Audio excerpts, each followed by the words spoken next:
Η σύζυγός μου έχει αλλάξει με πολλούς τρόπους εξαιτίας της άνοιας. Καθώς η κατάστασή της χειροτέρευε, δυσκολευόταν όλο ένα και περισσότερο να μιλήσει. Αυτό προκαλούσε σύγχυση στην οικογένειά μας. Δεν ήμασταν βέβαιοι τι της συνέβαινε. Ελέγξαμε τα μάτια και τα αυτιά της και βεβαιωθήκαμε ότι τα γυαλιά της εφαρμόζουν καλά, παρόλο που συχνά χρειάζεται να της υπενθυμίζω να τα φοράει. Μάθαμε ότι η χρήση διαφορετικών και αντίθετων χρωμάτων μπορεί να βοηθήσει ένα άτομο που ζει με άνοια να βλέπει τα πράγματα πιο καθαρά. Αυτό κάνουμε τώρα όπου μπορούμε στο σπίτι. Χρησιμοποιούμε επίσης διαφορετικούς τρόπους για να εστιάζουμε την προσοχή της τώρα.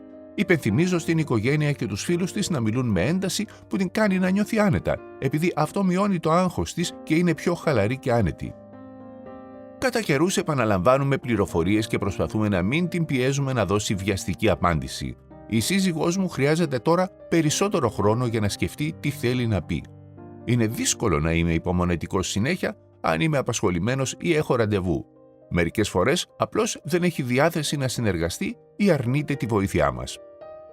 Όταν συμβαίνει αυτό, αν απογοητευτώ και εκνευριστώ, η σύζυγός μου καταλαβαίνει τη γλώσσα του σώματός μου.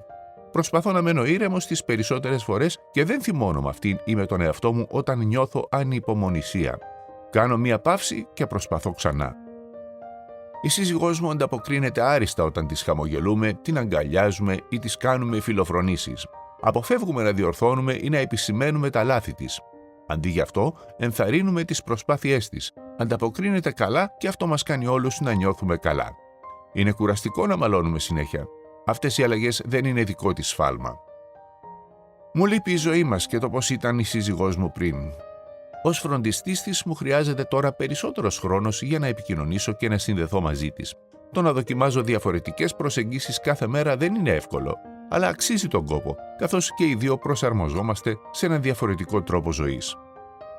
Έμαθα περισσότερα για την άνοια μιλώντας στο γιατρό μας και επικοινωνώντας με το My Aged Care και επισκεπτόμενος αυτές τις ιστοσελίδες για περισσότερες πληροφορίες σχετικά με υπηρεσίες που υποστηρίζουν και βοηθούν τους φροντιστές. Πληροφορίες σχετικά με το πώς να ενταχθείτε σε ομάδες υποστήριξης φροντιστών, να αποκτήσετε πρόσβαση σε υποστήριξη στο σπίτι, σχετικά με τη φροντίδα ανάπαυλας και επιλογές για τον εκ των προτέρων σχεδιασμό φροντίδας διατίθενται για να ανταποκριθούν στις περιστάσεις της οικογένειάς σας.